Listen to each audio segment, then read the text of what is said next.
Pega a tua Bíblia rapidamente. O que nós vamos estudar, igreja? Realizar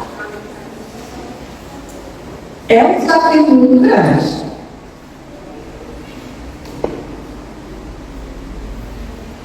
Muito grande. É um desafio para nós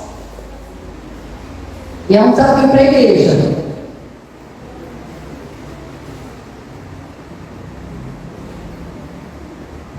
O que nós esperamos da igreja?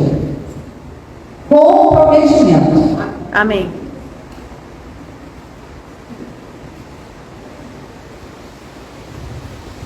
Quando nós nos propomos a estudar a Bíblia toda, irmãos, eu não sei se algum pastor já fez isso. Eu já vi alguns pastores fazendo alguns livros. E ainda assim, sendo extremamente desafiador. E pastores, se eu citar os nomes aí, vocês vão dizer, pastor, essa senhora é doida. Se eles não fizeram, por que a senhora vai se meter a fazer isso? Por isso que nós precisamos do comprometimento da igreja. Nós somos uma igreja que acreditamos que Deus está no meio dos louvores, Deus distribui dons e talentos, dons espirituais, mas nós temos que a palavra de Deus, ela é a base da nossa fé. Amém? Você pode ser um maior adorador, você pode servir na igreja, você pode ter dons e talentos, mas quando o vento sopra, quando a tempestade vem, quando a aflição bate, o que sustenta? É a palavra. A palavra é aquela parte que não é aquela parte do adorno, né? Do prédio, do piso, a torneira bonita, a cerâmica bonita, não. A palavra é o fundamento. Ela é aquilo que sustenta a casa, o prédio, a moradia. Então, nós propomos caminhar no estudo da palavra. E eu quero dizer para a igreja que para nós, debaixo de muita misericórdia de Deus, conseguimos caminhar nesse sentido, precisamos do comprometimento da igreja. A começar pela liderança. Toda liderança precisa estar incluída nesse compromisso. Toda liderança precisa trabalhar junto aos seus ministérios para que todos os ministérios sejam incluídos nesse compromisso. Nada vai à frente, nada irá à frente, se nós não estivermos alicerçados na palavra. E nada melhor do que estudar a palavra pela palavra. Amém? É claro que é muito bom fazer teologia, é muito bom ter as pregações temáticas, né, que falam diretamente a nossa necessidade naquele dia. Mas quem aí já leu a Bíblia toda e recomeçou a ler? E Deus, quando você estava na primeira leitura, Deus ministrou exatamente nas suas necessidades. E quando você foi ler novamente textos que naquela ocasião passaram direto, saltaram para dentro da tua alma, porque Deus estava através da sua palavra lendo a tua vida. Não somos nós que lemos a palavra, é a palavra que nos lê. Você entende isso nessa noite? Não somos nós que lemos a palavra, é a palavra que nos lê, porque ela é viva e eficaz, mais penetrante do que espada alguma de dois gumes, e vai até a visão da alma e do espírito juntas e medulas, e ela é apta para discernir pensamentos e intenções do coração. Ou seja, ela é poderosa para nos ler por dentro, porque por fora às vezes a gente consegue ler um pouquinho.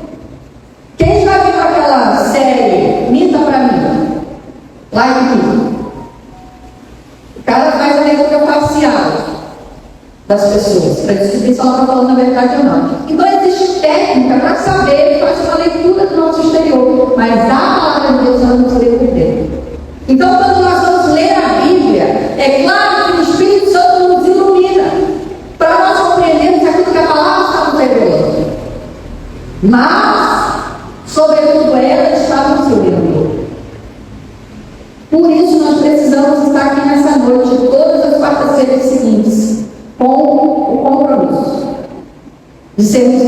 sua palavra. Amém? Amém. Então você vai ajudar o teu irmão e a tua irmã. E talvez alguém diga assim: mas não é tão empolgante. Não é tão empolgante. Eu queria que alguém botasse a mão na minha cabeça, eu queria que alguém fizesse isso e aquilo, que o louvor fosse mais assim. Irmãos, não tem nada mais poderoso do que a palavra de Deus. Inclusive os louvores que são poderosos sobre nós são aqueles que são inspirados pelo Espírito, de acordo com a palavra de Deus. Amém? Aqueles que não se afastam da tua mente, porque tem parte da palavra de Deus contida naquele louvor. Então abra aí a tua Bíblia. Eu vou falar alguns textos e você vai abrindo. César, 2 Timóteo 3, 16 e 17. Ciderley, Salmo 119 e 105. Juliana, Hebreus 4, 12. Graucinho, Mateus 4, 4. Eliane, Salmo 119, 11. Irmão Antônio, João 17, 17. Marinete, Salmo 119, 89. Estão abrindo aí, gente? Poliana, Lucas 4, 4. Taguinho, Jeremias 23, 29. Deixa eu passar para o outro lado. Célia, 2 Timóteo 3, 16. Tânia, Tiago 1, 22. Alisson, Josué 1, 8. Kelly, Salmo 33, verso 4. Moisés, Jeremias 15, verso 16. Sueli, Efésios 6, verso 17. Gisele, João 15, verso 3. A primeira pessoa pode levantar bem alto e ler. Por que nós vamos estudar a palavra de Deus? 2 Timóteo 3, 16 e 17. Toda a escritura é inspirada por Deus e é útil para o ensino, para a repreensão, para a correção, para a educação na justiça, a fim de que o servo de Deus seja perfeito e perfeitamente habilitado para toda boa obra. Por que nós vamos estudar a palavra? Tem um objetivo. Qual o objetivo? A fim de que o servo de Deus... Quem é o servo de Deus aqui? Tem servo e serva de Deus aqui? Então, qual o propósito de Deus para nós estudar essa palavra? Habilitado para a boa obra, perfeitamente instruído, vai ser. 16 e 17 só. 16 e 17. Ensinar para a correção, para a educação e para a justiça, a fim de que o servo de Deus seja perfeito e perfeitamente habilitado para toda boa obra. Nada vai para frente se nós não estivermos com a licença correta. Então não adianta a gente fazer vários projetos no nosso ministério, nas mulheres, nos homens, na melhor idade, com as crianças, com os jovens, se o nosso alicerce estiver fragilizado. Amém? Por que nós vamos mexer, inclusive, no alicerce aqui da igreja? Porque a água está se infiltrando. Então existem fatores no mundo espiritual que vêm para trazer infiltração naquilo que é a palavra de Deus na nossa vida. Mas se nós estivermos bem alicerçados, esses elementos eles não terão sucesso contra nós. O próximo. Se eu tenho texto repetido, não precisa ler, tá? Ou fiquem atentos. Salmo 119, versículo 105. Lâmpada para os meus pés é a tua palavra, e luz para o meu caminho. Além dela ter um objetivo, ela nos ajuda a como chegar nesse objetivo e como cumprir esse objetivo. O que fala se ela é lâmpada para os meus pés? Ela vai me ajudar a caminhar no propósito que Deus tem. Amém? Pode ir.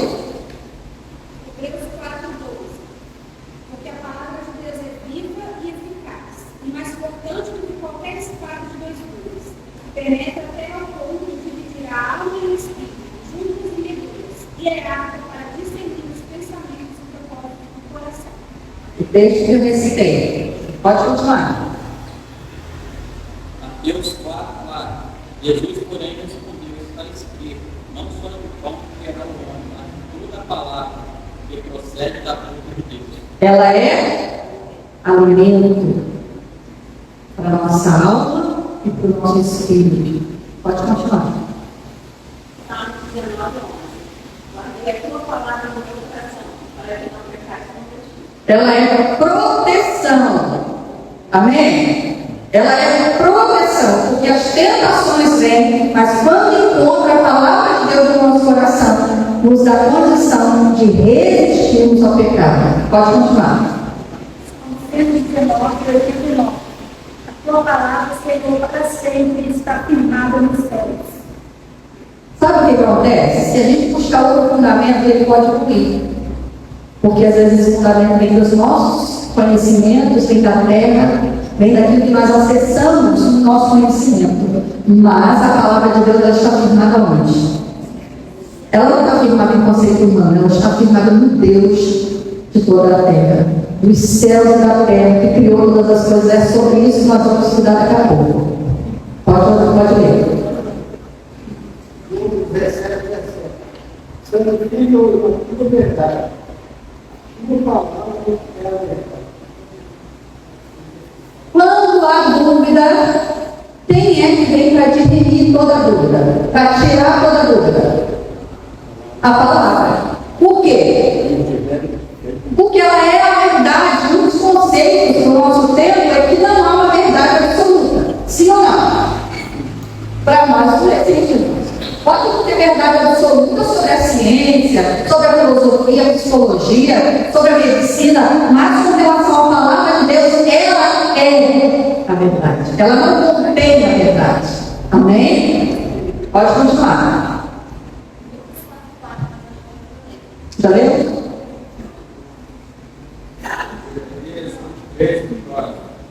Não, Lucas não.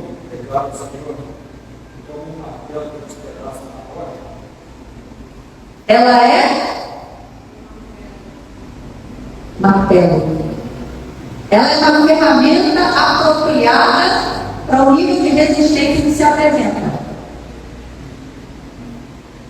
Foi dito que ela é espada, mas agora está dizendo que ela é martelo. Por quê? Porque há lugares de resistência maiores. E quando nós precisamos entrar nesse ambiente de resistência maior, nós precisamos entrar com a palavra também poderosa para tirar aquela resistência. Você crê nisso? Deus precisa renovar em nós, irmãos, essas certezas, essas convicções, porque tem coisas nos resistindo, tem coisas nos detendo. Deus está nos levando de volta para a simplicidade, a pureza, mas o poder da sua palavra, para nós entrarmos, caminharmos e vivermos nessa terra com o poder da palavra do Senhor. Lucas 4:4, pode ler. Jesus respondeu: está escrito, nem só de pão viverá o homem. Mas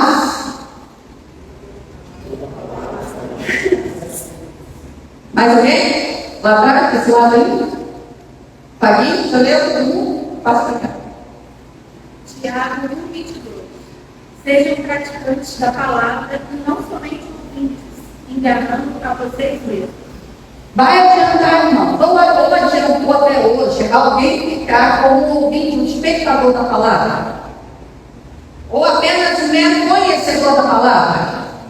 Não. Nós temos que ser praticantes.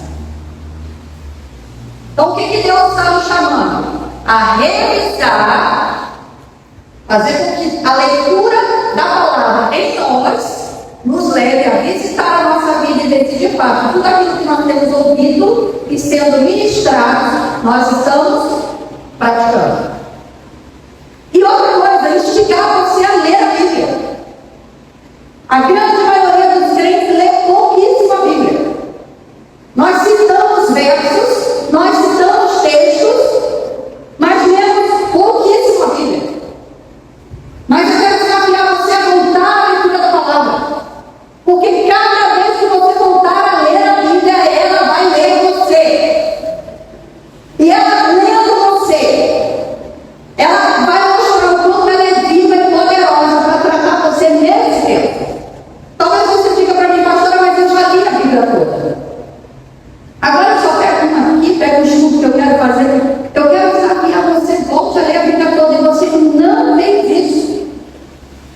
Leia a Bíblia toda.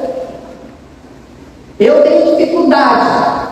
Eu gosto de João, eu gosto de Provérbios, eu gosto de Salmos. Inclusive me disseram que para não começar com Gênesis, se eu vou ficar enfadado.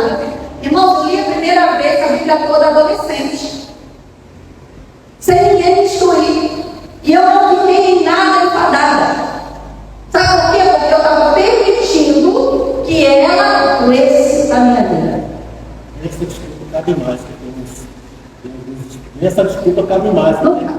projeto que você pode ver se Tem projeto do coisa, mas na época eu não tinha acesso a isso, eu comia a Bíblia. Depois, a segunda vez, eu lia de 3 em 3 capítulos. Eu já trabalhava, então eu não dormia sem ler 3 capítulos à noite. E quando você lê novamente, volta novamente, você fala, meu Deus, eu li isso aqui? Parece que você nem leu a Bíblia toda, porque outras formas dela ler a tua vida acontecem novamente. E a gente lembra que ela é viva. Outra instrução que eu quero dar para você. Não tem problema nenhum você fazer isso aqui, ó. Deus usa isso também. Não tem problema não. Apaga com isso, se torna um vício. Porque isso se torna só um jeito de você querer uma resposta imediata de Deus para uma necessidade tua. Isso demonstra que não é você que está preocupado em conhecer a Deus e a vontade dele. Você está consultando a respeito da tua necessidade. Quando você se propõe a ler a Bíblia, independente do texto que está, você está dando a Deus a abertura de falar com você, inclusive sobre áreas que você não estava enxergando. Sobre necessidades que você nem foi apresentar a Ele. Mas a palavra de Deus, ela é uma revelação. Então ela descortina a tua vida enquanto você a está lendo. Amém? Os últimos textos. Josué 8. Não se aparte da tua boca o livro desta lei, antes medita nele dia e noite, para que tenhas cuidado de fazer conforme tudo quanto nele está escrito, porque então farás prosperar o teu caminho, e então prudentemente te conduzirás. Se a minha boca não estiver cheia da palavra de Deus, tenha certeza que ela se encherá de outra coisa. E como que eu encho a minha boca da palavra de Deus? Não me apartando dela. Pastor, então eu tenho que andar com a Bíblia dia e noite, carregando no ônibus. Não. Tem um celular, você pode ler no ônibus enquanto está indo no trabalho ou voltando do trabalho. Você pode decorar. Tem gente que tem essa facilidade, eu não tenho, de decorar capítulos inteiros. Mas se você tem, Deus abençoe a sua vida. Tem gente que tem essa facilidade. Mas hoje você tem tanto acesso. A minha primeira Bíblia que eu li toda foi a Bíblia da minha mãe, faltava uma página ainda. E estava jogada lá em casa. Então não tem desculpa, amém? Quem quer deixar a desculpa de lado? Amém. Amém? Em nome de Jesus. E quem quer ajudar outras pessoas a viver isso? Amém. Quem quer influenciar outras pessoas a viver isso? Amém? Aqui. Salmo 33, 4. Porque a palavra do Senhor é reta, todo o seu poder é fiel.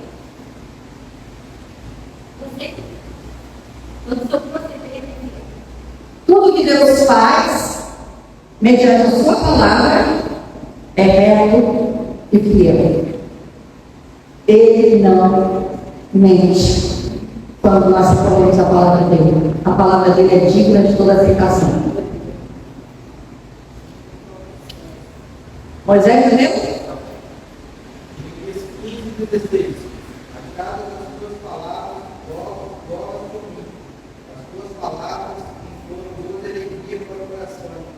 Pois por teu nome fui chamado, ó Senhor, Deus dos exércitos. As suas palavras encheram meu coração de júbilo e de alegria, pois sou chamado pelo teu nome, ó Senhor Deus dos exércitos. Porque ele achou as palavras e logo as cumpriu. O que significa logo? Ali. Ele teve pressa. A gente precisa ter pressa, amém? Eu fiquei, irmãos, eu confesso que eu fiquei falando com Deus, será tempo de fazer isso?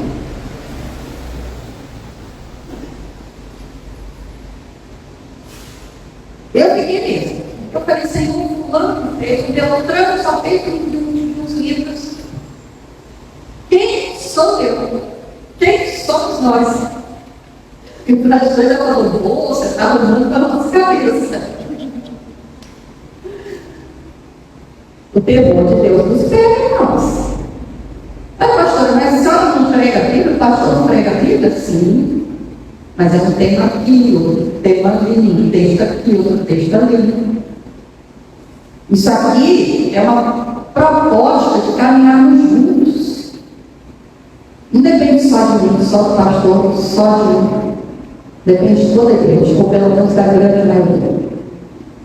Quando Moisés levou a lei para o povo, Deus não deu a lei para Moisés e os sacerdotes e os líderes das tribos. Deus deu a lei para todo Israel. Amém. Terminou aqui? Todo mundo já leu? Efésios 6, 17. Use também para fazer a salvação e espada do Espírito, que é a palavra. Aí está falando da armadura. E quando chega na palavra, ele explica como? Mais uma vez, como uma espada, né? A espada do Espírito, que é a palavra de Deus. Como um instrumento dentro da armadura que te habilita a vencer as guerras espirituais.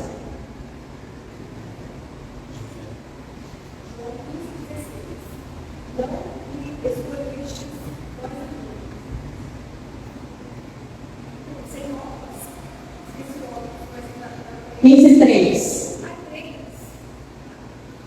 Vocês? Vocês já estão unidos pela palavra que nos veio falar. Tem isso, irmãos? Tem crente fazendo força para se santificar. Quantas vezes a gente escuta um crente dizendo assim, pastora, mas eu estou melhorando. Pastora, eu estou me esforçando para melhorar. Sabe qual é o segredo, irmãos? Não é o nosso esforço. É deixar que a palavra entre dentro de nós. Porque é ela quem nos limpa.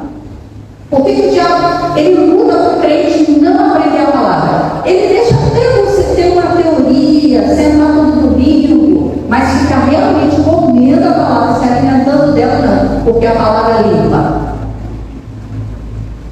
Não precisa ninguém pôr a mão na cabeça, não custa nada. Se você comer a palavra, beber a palavra, se banhar na palavra, ela limpa. Amém? Acabou aqui? Feche seus olhos. Pai, com temor e tremor, depois de lermos o porquê de estarmos estudando a tua palavra, nós precisamos da ajuda do teu Espírito. É um desafio muito grande para nós como pastores, para nós como igreja. Ó Deus, muitos pastores, teólogos, professores não fazem isso. Que pedimos a tua ajuda. Não há no nosso coração a intenção de desvendar a tua palavra, mas sim que sejamos desvendados pela tua palavra. Ajuda-nos, ó Deus, a com temor e humildade diante daquilo que o Senhor decidiu revelar, a receber aquilo que o Senhor tem e confiar naquilo que só saberemos na eternidade. No nome de Jesus. Amém e amém. Agora sim, abra Gênesis, capítulo 1.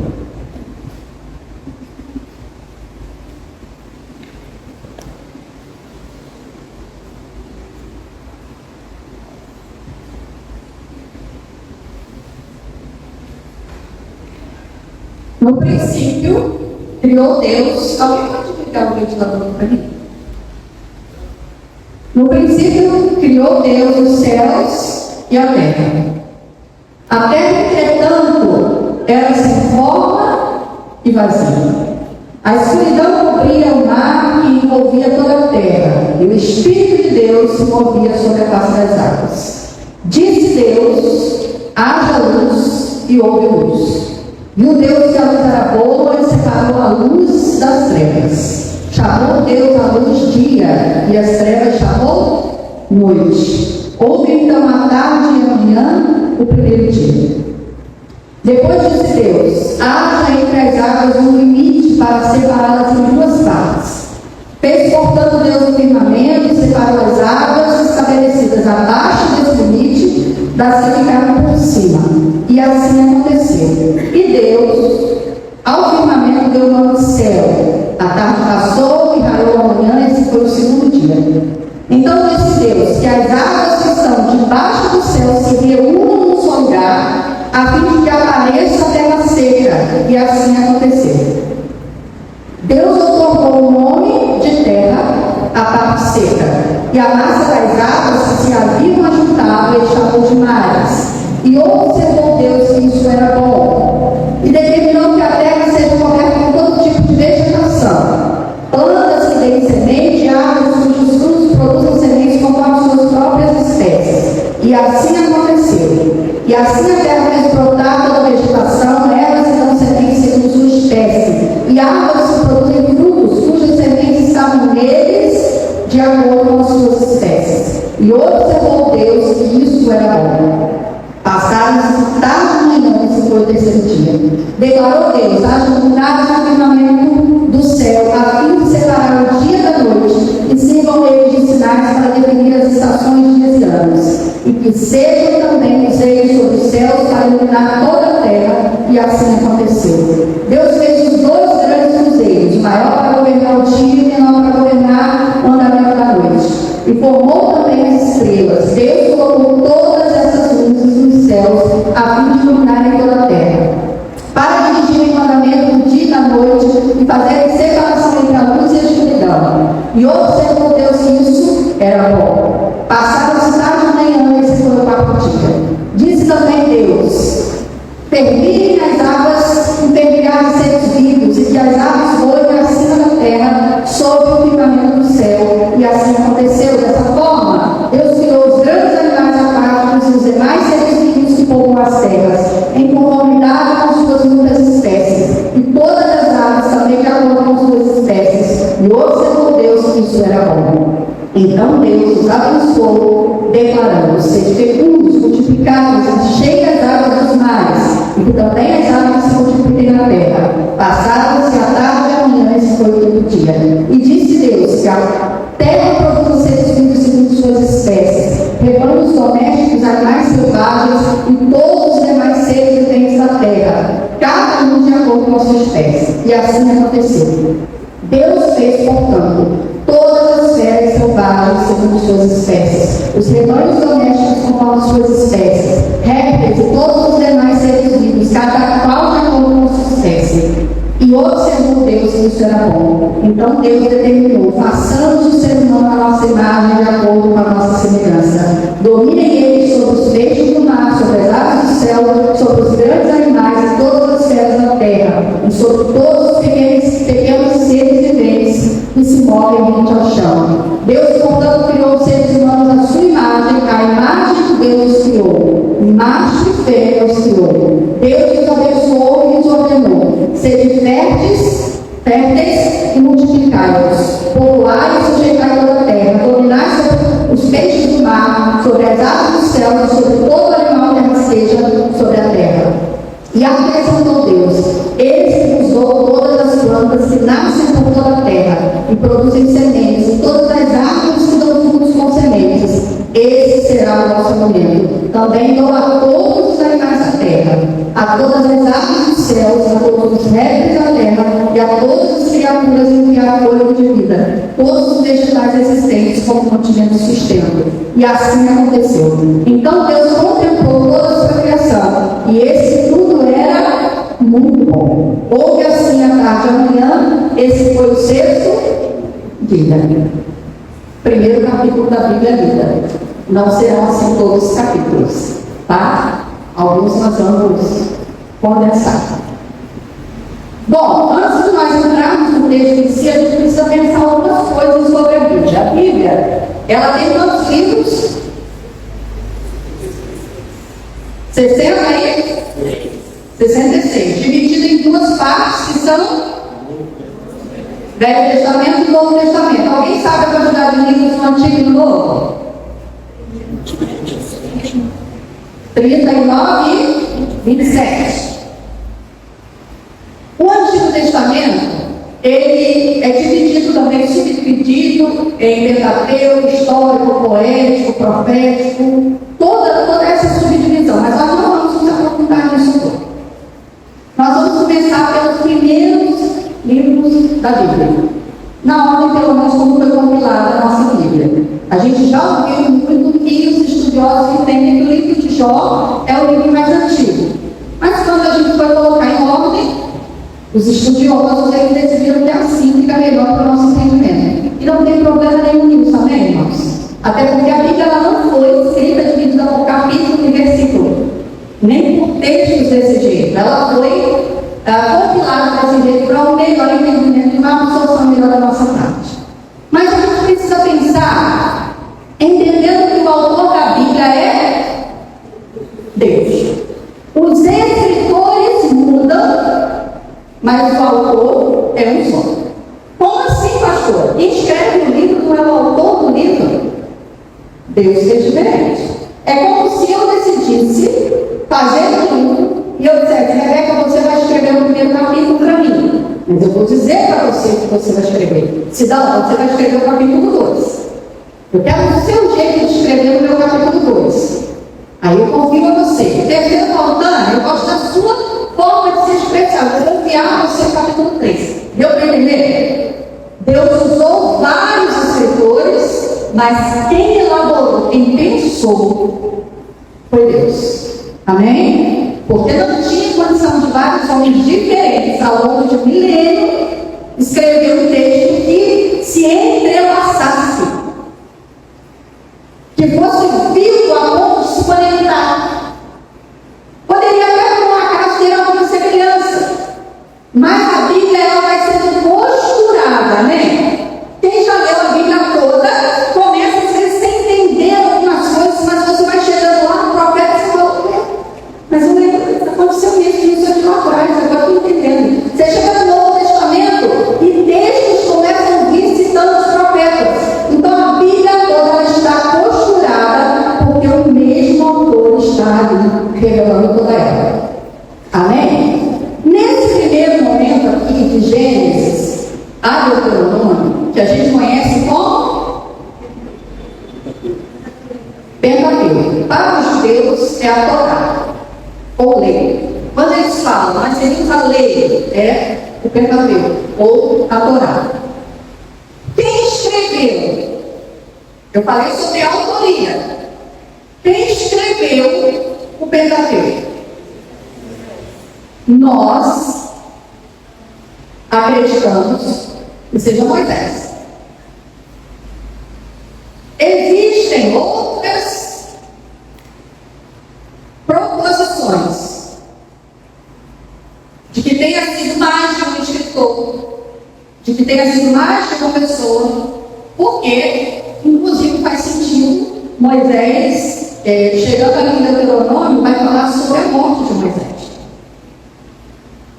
E como que ele ia escrever? Já estamos mortos. Então, pensa-se que Josué, então, escreve essa parte falando como foi esse final da vida de Moisés, amém? Mas a grande maioria dos estudiosos concordam que Moisés escreveu. Irmão, se a gente pensar, quem foi Moisés? Ele era um hebreu, mas criado no lugar onde ele teve acesso à escrita, que não é uma coisa comum. Quando nós falamos da escrita de Gênesis, nós estamos pensando em torno de 1500 a.C. 1500 a 1300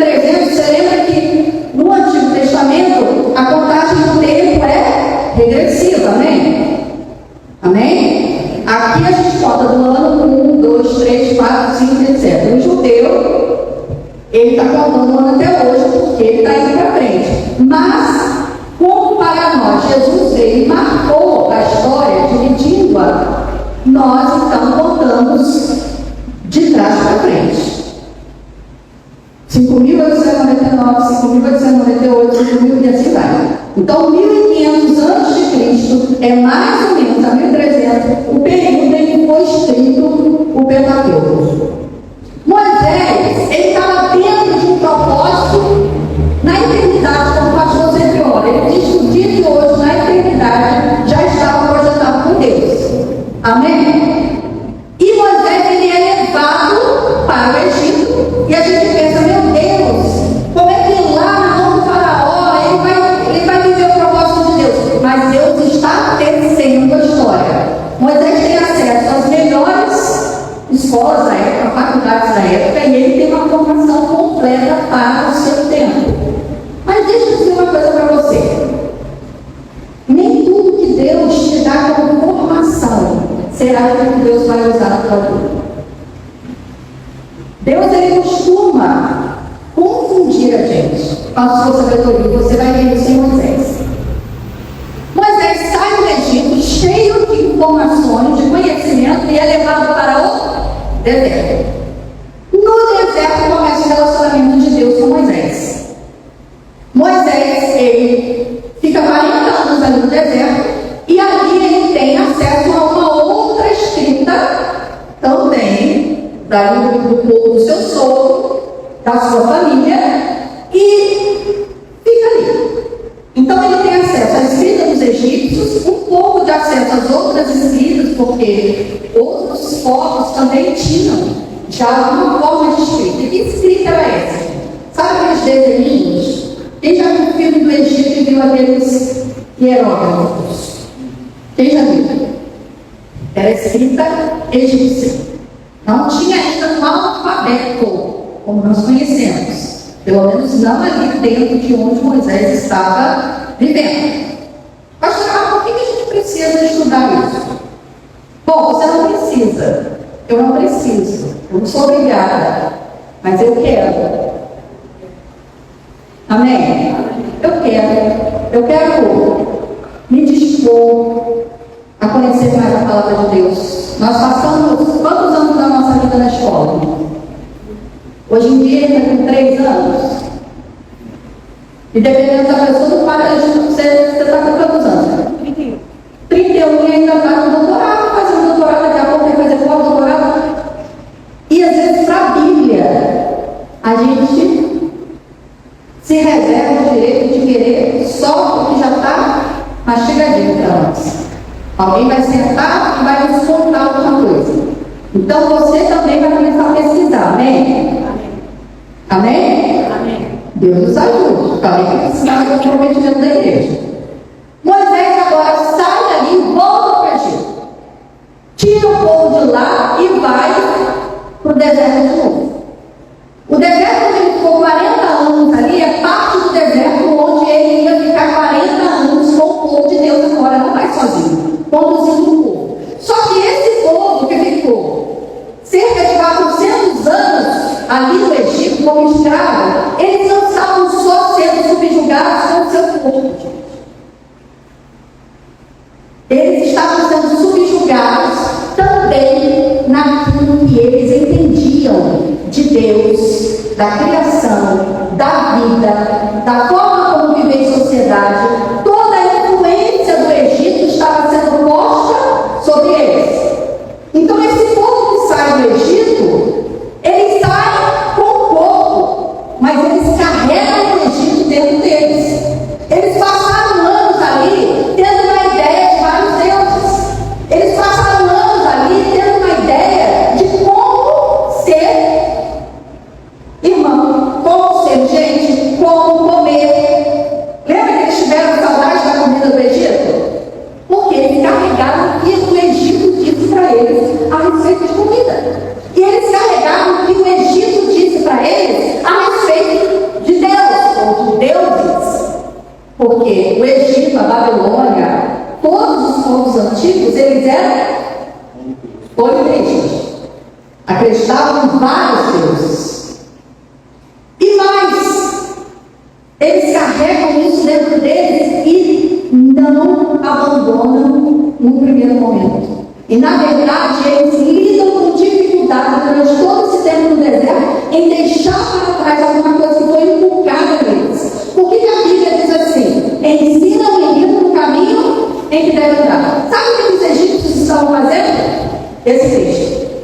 Ensinando os meninos. Quando o texto diz ensina o menino no caminho que deve andar, nós entendemos que é a palavra de Deus. Mas o texto aqui está dizendo o seguinte: onde você ensinar o menino a andar, ele não vai sair dali.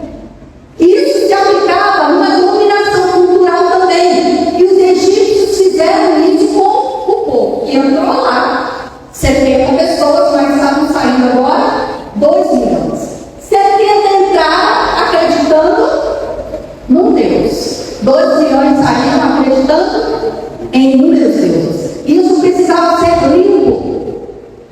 Então Deus, ele decide falar com Moisés que Moisés deveria escrever. Se você for ler a Bíblia e a sua Bíblia tiver marcação, você vai entender que Moisés vai fazendo uma escrita histórica. Ele vai descrevendo como aconteceu a coisa. Em alguns momentos ele diz o que Deus falou. Ele fala as palavras de Deus. Então, Moisés ele vai escrever o Pentateuco. Ele vai deixar registrado. Por que esse cuidado de Deus? Porque Deus, ele sabia que assim como 70 perderam ao longo de anos o que foi dito, e o escravizador, gente, nem sempre ele dizia assim, você está errado. Ele ia colocando novos conceitos junto com o seu conceito. E não é diferente do que a gente está vivendo hoje. Quando você não se deixa vencer por uma teoria oposta à sua, eles trazem uma teoria que tenta se casar com a sua, para trazer confusão. E essa é uma forma de dominação de povos. E Moisés então é instruído por Deus a escrever. E ele vai escrever em que língua? Já que ele está prometido. Para você, em que língua que o Pentateuco vai escrever?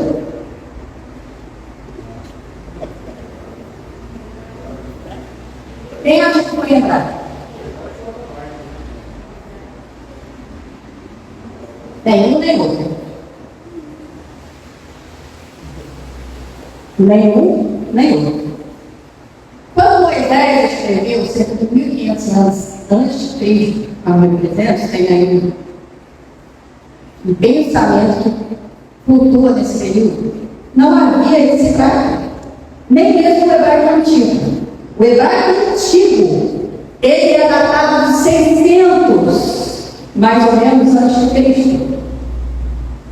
É a data aproximada que os historiadores encontram o hebraico antigo. Então, o Pentateuco ele não foi escrito em hebraico lá no original. Amém? Depois, sim, eles começaram a copiar o hebraico no ano 600 mais ou menos, e foi trazendo, e até os nossos dias, o hebraico hoje é um hebraico moderno, mas os estudiosos, eles conhecem o hebraico antigo por causa dos rabinos que estudaram isso até hoje. Pastor, então, qual língua que foi escrito em Pentateuco? Quem é que sabia que não foi escrito em hebraico? Presta atenção, não foi escrito em hebraico.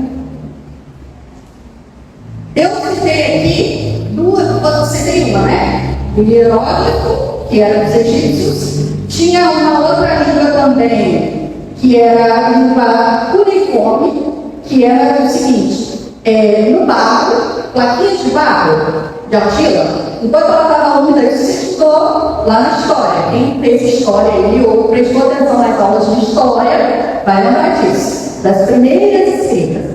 Essa linguagem era plaquinha mais ou menos assim, de barro, e antes que ela endurecesse, eles talhavam a escrita, mas não era ainda letra do jeito que a gente consegue, tá? Eram figurinhas. Pegavam um um cinzelzinho, alguma coisa, e ia fazendo marcações ali naquele barro ainda úmido, e depois ele ficava endurecido. Então, esses povos, os babilônios e também os egípcios e outros sumérios faziam isso. Os sumérios faziam muitas escritas nesse barrinho. E os egípcios, eles já tinham papiro. Então, eles escreviam também no papiro, na pedra, mas ao longo do tempo o papiro também. Tá? Agora, e Moisés? Logo vem na nossa mente que Moisés escreveu em Enoque. Por quê? Não foi lá que eu disse que ele estudou. Não foi lá que eu disse que ele teve a maior formação da sua época. Gente, ele era príncipe do Egito. Se era para alguém ter conhecimento de escrita, era o príncipe. O povo mesmo não tinha acesso a isso. Eram os estudiosos, os sacerdotes, os príncipes, o rei, etc. Tá? Mas não foi. Também não foi. E a pastora só falou que ele foi lá para a região do deserto com o sogro dele. Foi lá que ele aprendeu aquela linguagem ali, também não. Os estudiosos, olha que coisa linda, gente. Eu achei isso fantástico. Eles descobriram que o nosso alfabeto deriva, quando você pesquisar no Google, perguntar onde foi o primeiro alfabeto, vai aparecer os fenícios. Tá? Os fenícios, eles fizeram 22 letras, não a nossa letra, a B, C, não, tá, gente? É daquele tempo. Só que os fenícios, eles habitavam onde? Na Tunísia, que era na África. Hoje é a África, né? Na época não era conhecida assim. Ali perto do Mediterrâneo. E do lado existe a Península do Sinai. Olha que coisa linda. Onde que é a Península do Sinai? Onde o povo está rodeando. 400 anos, mais ou menos, antes de Moisés, um povo que habitava ali, que era descendente de Sem. Eu quero que você anote isso. Quem trouxe o caderninho, anota isso. Um povo que vivia ali, que era descendente de Sem. Quem era Sem? Quais os outros? Só tinha sobrevivido Noé, com os filhos, a esposa e os nomes. Então, da linhagem de Sem, eles foram lá habitar ali. E não existia um povo. Hoje, quando a gente fala de semita, a gente pensa em quem? O judeu. Sim ou não? Tanto que o movimento antissemita, quando fala de antissemitismo, a gente pensa em quem? Os judeus. Só que não eram só os judeus, que naquela época eram chamados de hebreus. Não eram apenas os hebreus, os descendentes de Sem. Existiam vários outros, inclusive os fenícios, que foram os primeiros a fazer 22 letras, para concluir um alfabeto, que depois foi desenvolvido mais para frente até chegar no alfabeto que nós temos. Essa linguagem, ela foi cunhada de uma forma muito simples. Lembra que eu falei para vocês do hierógrafo, os egípcios, e da letra cuneiforme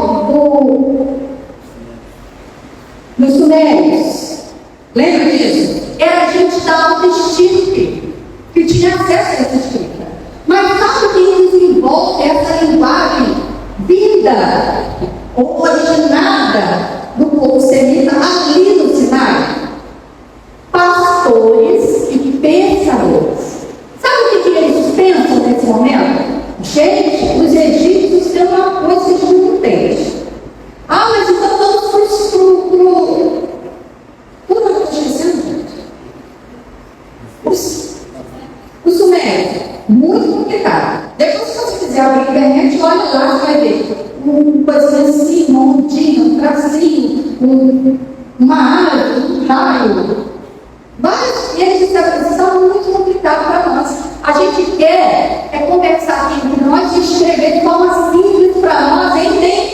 Deus. E ali nasce, na península do Sinai, entre os descendentes de Sem, os semitas, essa forma de escrita que não era dos nobres, não estava nas faculdades, nas escolas dos príncipes. E sabe qual linguagem que Deus decidiu usar? Não foi os sumérios, nem tampouco onde Moisés senta para fazer a sua formação acadêmica, que é o hieróglifo. Deus decidiu usar essa linguagem de homens simples. Aqui a gente já começa a entender alguma coisa. Deus quer sim que a gente se capacite. Deus quer sim que a gente tenha acesso ao conhecimento. Mas Ele não depende disso para se revelar a nós. E tem mais uma questão que a gente encontra aqui. Ao longo da história humana, eu estou falando de 1900 anos atrás, onde essa escrita surge, 1500 anos, 1300 anos atrás, antes de Cristo, tá? Quando eu falo atrás, antes de Cristo. Moisés escreve e o tempo vai passando. O que acontece com o Egito e a sua escrita hieróglifa? O que acontece com essa escrita? Extingue-se.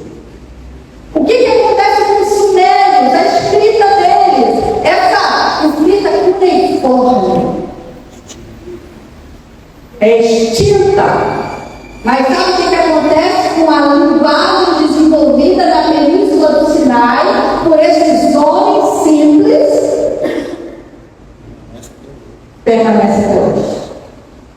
Os fenícios pegam essa linguagem, que eles também se comunicavam dessa forma, desenvolvem, faz 22 letras, e dali vai se desenvolvendo uma linguagem até chegar na Grécia, que vai compilar isso de uma forma mais apurada, desenvolver, e Homer, e chega até nós. Que coisa linda! Eu fiquei apaixonada nisso e eu quero que você escreva para você não se esquecer. Porque quando a gente senta na cadeira para estudar história, e quem gosta de história aqui, eu descobri que a minha cunhada Ellen começou a fazer faculdade de história e eu fiquei muito feliz, porque uma das notícias que as mulheres mais velhas, ela é nova, mais nova que eu, 40 e poucos, mas tem mais de 40 anos, teve uma filhinha há pouco tempo. Quando elas me dão notícias de voltar a estudar, eu fico muito feliz. Porque coloca a vida em movimento. E às vezes você está trabalhando e está ativo, mas ela, por exemplo, parou de trabalhar porque teve uma neném. Linda, Helena. E ela disse: Raquel, eu quero te contar uma coisa, eu estou fazendo faculdade. Eu tive que história. Mas lá, o que ela vai ver é a valorização do hieróglifo, da letra cuneiforme. E essa linguagem é uma tentativa de valorização daquilo que era da alta estirpe e a desvalorização daquilo que é do povo. Mas aqui a gente já vai ver como Deus começa a trabalhar, e não é diferente no Novo Testamento, porque a linguagem, eu nem cheguei lá, né? Já estou terando a spoiler. A linguagem do Novo Testamento, o povo falava, era koiné. Era uma linguagem do povo. Jesus falava a linguagem do povo. Ele sabia falar a linguagem dos fariseus, dos saduceus, dos doutores da lei, mas no Novo Testamento, a grande maioria, não sei os textos de Paulo, e por isso era considerado difícil entendimento, era a linguagem koiné, uma linguagem simples que estava no meio do povo. Então, eu me apaixonei nessa informação eu queria dividir com você. E Moisés, então, ele vai escrever o Deuteronômio, Levítico, Número, Êxodo, Gênesis, com essa linguagem. Amém? Então, quando eu perguntarei para você, você já sabe disso. Amém? E aí Moisés vai escrever. Moisés estava presente quando tudo estava acontecendo, gente. Ele estava lá no dia que Deus criou. Então foi por revelação.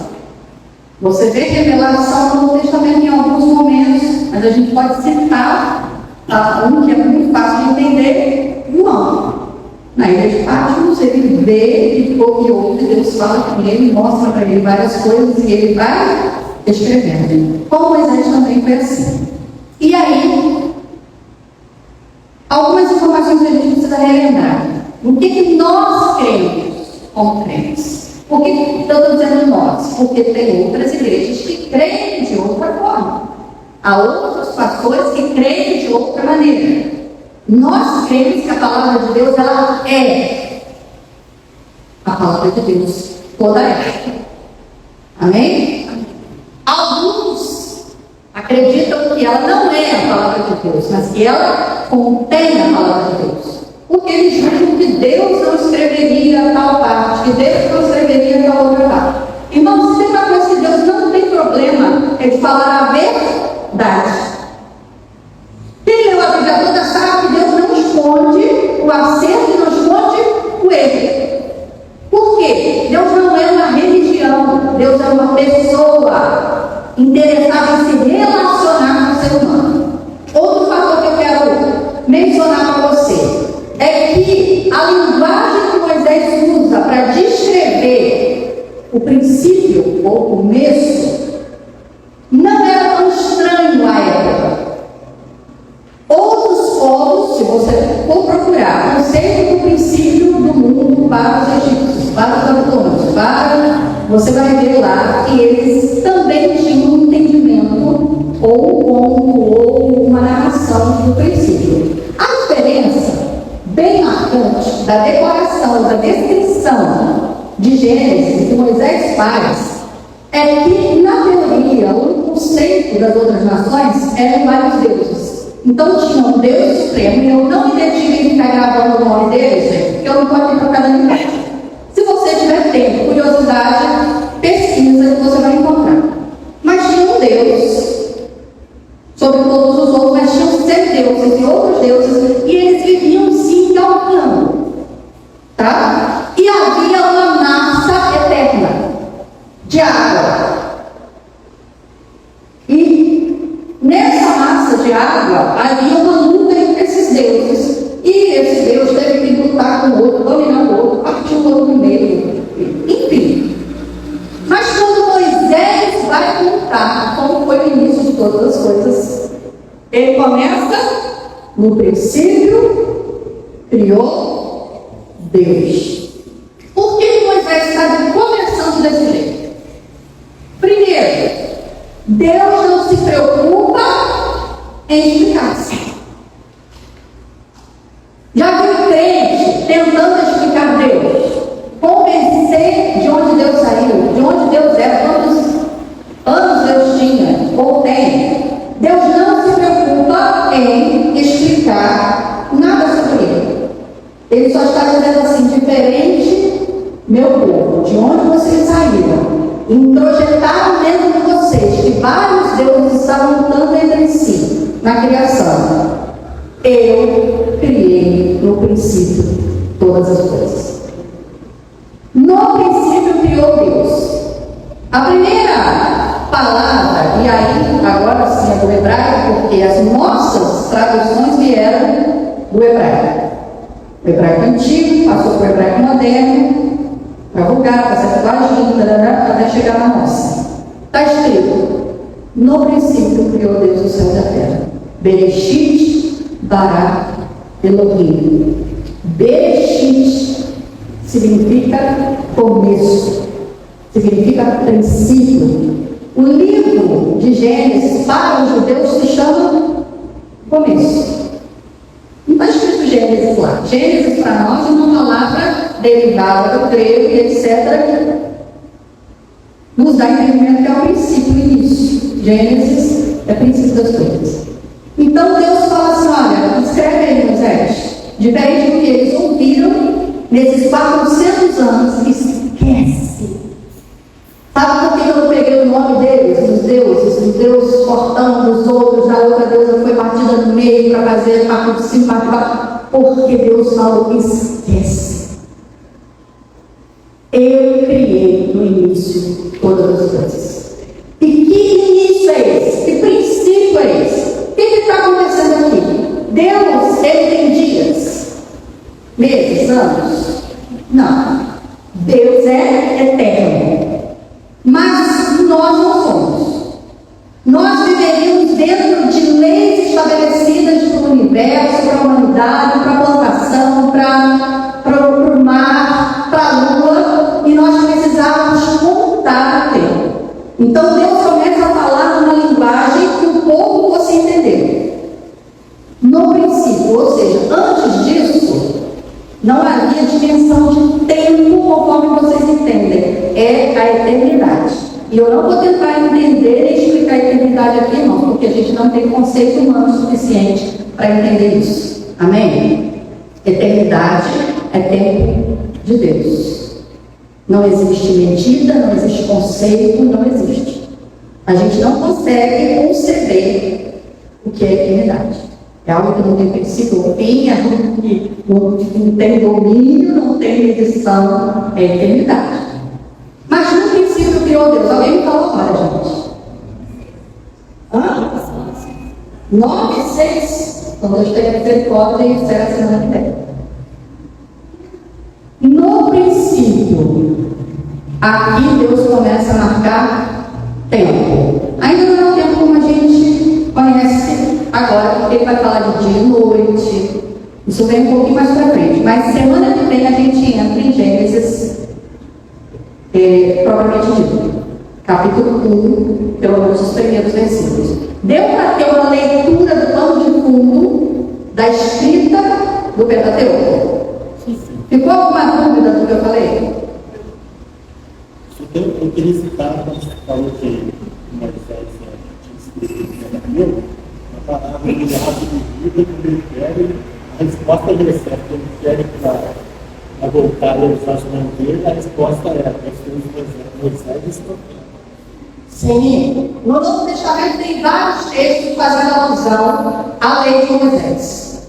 E a lei de Moisés para o judeu é entendida como o Pentateuco ou a Torá, conforme nós dissemos aqui. Então tem várias referências que dizem que Moisés escreveu, mas não tem nada escrito afirmando isso, a não ser alguns textos que ele diz e Deus me mandou escrever. Tá bom? Mas é consenso da grande maioria dos teólogos, e eu preciso falar desse pensamento diferente, porque você pode acessar isso muito facilmente hoje na internet. Eu não quero falar algo aqui que você daqui a pouco volte e diga assim, pastor, se é para estudar a Bíblia, a senhora nem me falou que tem outro pensamento, outra forma de interpretação. Amém? E o nosso estudo, irmãos, não é para causar polêmica. Tá? Todas as fontes que a gente estuda no seminário, muitas delas são muito polêmicas. E nós já lemos aqui qual é a intenção de estudar a Bíblia. Por que eu li textos da Bíblia toda, Velho Testamento e Novo Testamento? Para a gente entender que tem um propósito, não é para fazer nenhum teólogo. E quando a gente vai para o seminário também não é essa a intenção, de ficar esmiuçando a Bíblia como se nós tivéssemos o direito de fazer isso. Ela é a palavra de Deus. Amém? Ela é viva, ela é poderosa, ela é alimento, ela nos limpa, ela nos lava. Então vai ter um pouquinho de conhecimento nesse sentido e a gente vai procurar entender dentro desse conhecimento o que Deus tem para nós hoje. O meu conselho para você hoje é que você saia daqui pensando no que foi dito. Talvez você diga assim, pastora, mas nem entrou no Gênesis, eu não aprendi nada. Se você não aprendeu, você já está com o pensamento errado, você precisa orar sobre o seu coração. Nós estamos vendo como Deus, o Eterno, Soberano, Poderoso, Ele trabalha na história conduzindo todas as coisas. E se a gente aplica isso para a nossa vida, nós vamos entender que seja o que for que nós estivermos vivendo, Deus está controlando, Deus está tecendo a história. E Ele é poderoso para fazer disso tudo algo que glorifique o nome dEle. Você pode ficar de pé? Eu vou dar um conselho para você que fica com sono aqui. O pastor deu para o Felipe hoje. O Felipe começou o estágio lá na CSN e os primeiros dias sentar na cadeira e ficar ouvindo alguém falar. E ele falou que ontem a instrutora lá disse assim, vocês estão com sono? Aí ela falou, então dá uma saída, dá uma rodada e depois a gente volta 10 e 20. Falei, vou sair, Pedro, mãe, uma parte saiu, o médico já estava assim, fez assim, na cadeira mesmo, e dormiu. E aí o pastor falou, Felipe, tem muitas coisas que você vai passar por isso, e eu vou te dar uma dica, fica em pé, pede para lavar o rosto, vai em pé lá atrás, então aqui, quem tem sono, sai, faz a mãozinha, gente, eu não precisava fazer isso, porque eu trabalhava à noite, né, apesar de ter 2 bebês pequenininhos, eu tenho uma dificuldade de cochilar. Falei para o Felipe que na UF, às vezes eu estava hiper cansada, muito cansada. Já ficando vezes assim, vendo 2 professores. Eu falava assim, gente, não é errado. Eu vou deitar aqui 1 minutinho, se eu cochilar 10 minutos, eu já me deu fácil. Quando eu fazia assim, da cabeça de lado, a minha mente fazia assim, ó, bum. Aí eu prestava atenção ainda mais na aula. Falei, gente do céu, tem misericórdia da minha vida. Mas você que tem dificuldade, você acorda cedo, você trabalha o dia todo, não tem problema você levantar um tempinho e ficar lá atrás, tá bom? Então, um pouco que cochila, e eu não vou te julgar. O problema é você ficar dormindo. Então, levanta, vai lá atrás, fica em pé um pouquinho, porque em pé você já ativa o movimento. O povo aqui, irmãos, a maioria trabalha. E quem não trabalha fora, trabalha em casa. Tem problemas que estão enfrentando. Amém? Amém. Então vamos mexer nisso aí, tá? Se você ficar com sono, traz uma garrafinha de água, levanta, fica lá atrás. Vamos nos ajudar. Amém? Quem vai trazer mais alguém semana que vem? Eu vou te dizer uma coisa. Não subestime o estudo da palavra de Deus. Eu poderia vir aqui e pregar um sermão. E você dissesse amém, pastor, comigo. Não subestime o poder da palavra de Deus. Tem coisa precisando ser modificada na tua vida. Deus estava escrevendo para o povo, porque coisas que precisavam ser modificadas na vida do interior, na mente, no espírito, na alma, no corpo, na postura deles. Se você vier com a intenção de deixar a palavra ler em você, pastor, mas só está falando de parte histórica, até agora só não tem uma revelação, uma coisa que mexesse comigo. Deixa a palavra de Deus ser poderosa sobre a tua vida. Pai, em nome de Jesus, tu sabes como eu orei a ti com relação a esse estudo. E tu sabes como o Senhor precisa trabalhar dentro de nós por nossa causa, porque nós somos necessitados do Senhor para te compreender, para compreender os teus planos, para compreender a tua palavra. Há um tempo de necessidade de voltarmos para a tua palavra, porque aquilo que não é a verdade, mais do que nunca vai se levantar no nosso tempo. Aquilo que é uma meia-verdade vai se levantar no nosso tempo. E nós precisamos estar habilitados pela tua palavra. Não nos deixe, Senhor, dedicar mais tempo da nossa vida para aquilo que o Senhor nos deu, seja no nosso casamento, seja na nossa família, seja no nosso emprego, seja na nossa faculdade, do que estarmos dispostos a ti. O Senhor tirou Moisés das cadeiras importantes do Egito e colocou ele na história, porque ele se submeteu à fome e à sabedoria do Senhor. Ajuda-nos nessa noite, dá discernimento a cada um de nós, em nome de Jesus. Amém e amém.